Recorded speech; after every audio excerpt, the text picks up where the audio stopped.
Olha só, gente, desde que começou o nosso encontro de hoje, a gente está falando sobre as calçadas. As calçadas muitas vezes podem ser verdadeiras armadilhas. E a queda é a sexta causa de mortes entre idosos. Para falar sobre esse assunto, recebo hoje aqui o fisioterapeuta Michel Maggi. Ele percebe lá no consultório dele que a maior parte das pessoas que procura o consultório procura por causa de quedas. Não é isso, Michel? Muito bom dia, obrigado por ter aceitado o nosso convite. Bom dia, Márcia, bom dia. Realmente, Márcia, a queda ela é assustadora quando a gente começa a ver isso em questão de números, né? E o trabalho que a gente faz é justamente deixar as pessoas equilibradas, né? As quedas, elas, em números, a gente só perde para acidente de trânsito em relação a mortes evitáveis. E agora, com a volta, né, assim, com o retorno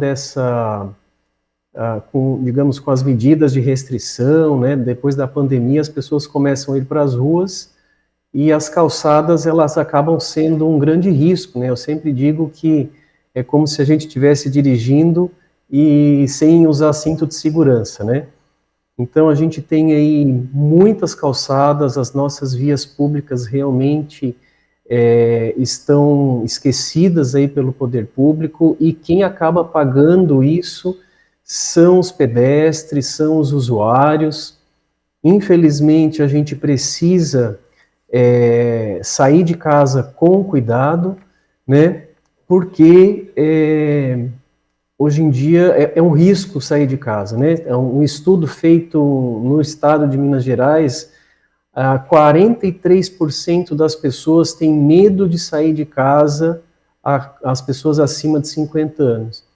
Então, o que passa a ser um passeio acaba sendo um passeio com medo e com risco, né? Então, só que a gente tem que pensar também, né, Márcia, que as quedas não acontecem só nas ruas, né? A gente tem que pensar, as quedas também acontecem em casa. Mas as calçadas realmente acaba tendo um problema, né? Aí o próprio cadeirante, né? Realmente a gente não tem condições adequadas para o usuário, para o pedestre, fazer um passeio com segurança. Bom, com relação às calçadas, gente, claro, a gente precisa dividir que a responsabilidade de fiscalização das calçadas é do poder público, mas a responsabilidade de fazer a calçada é do proprietário do imóvel que está ali, aquela calçada. E se você tiver algum tipo de denúncia para fazer, a gente viu aí que, infelizmente, tem várias calçadas em situação ruim, o melhor é procurar a ouvidoria de cada prefeitura, de cada município. Mas o nosso bate-papo aqui é no sentido de trazer o alerta para você que nos acompanha com relação ao risco da queda. Então, a gente tem que fazer o alerta para que as pessoas caminhem com cuidado. E aqui eu queria puxar também o assunto com relação à labirintite, porque eu sei que você faz um trabalho de recuperação das pessoas que têm disfunção no labirinto, que é um outro motivo de queda também. Você falou em queda dentro de casa, é um risco cair dentro de casa e também é um risco para quem tem labirintite, né? É isso mesmo, Márcia. Agora, com o envelhecimento populacional, né, as pessoas, né, a gente tem aí 700 mil idosos por ano, 700 mil pessoas que entram na faixa de idoso por ano. E a gente sempre diz que a BR-101 dentro de casa é o caminho da cama até a porta do banheiro, né? Então, essas pessoas, elas saem da cama para ir no banheiro à noite, alguma coisa, e ali elas podem cair, e uma queda, às vezes, ela pode ser um dano irreparável.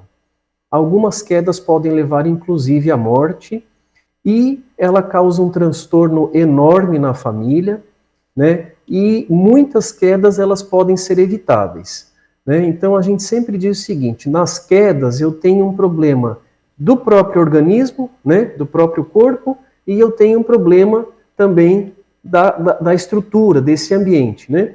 Então, por exemplo, se a gente for ver aqui, eu tenho um modelo aqui do labirinto, né? Eu sempre digo que o nosso labirinto tem uma estrutura aqui, os canais, né? Todo um movimento de cabeça, quando eu olho para cima, quando eu olho para baixo, né? Agora que eu tenho um modelo, todo esse sistema de canais, né? Os cristais do labirinto, os famosos cristais do labirinto, aqui eu tenho uma porção um pouquinho menor. Então, quando eu tenho uma disfunção desse labirinto, quando eu tenho um labirinto que está funcionando diferente do outro, eu começo a ter sintoma de tontura.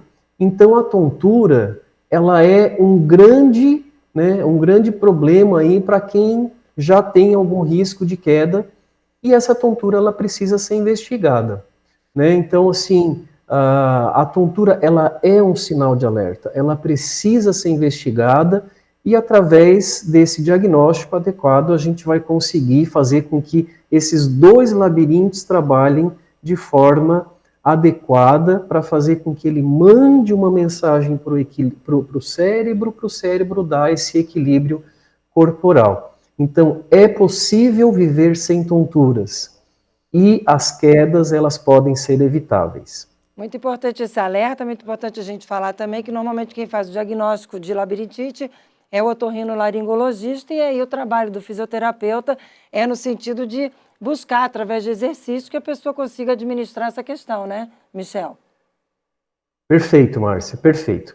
É importante ter esse caminho, né, esse diagnóstico para o trabalho do fisioterapeuta garantir, né, o trabalho, garantir o sucesso dos exercícios e do processo de reabilitação.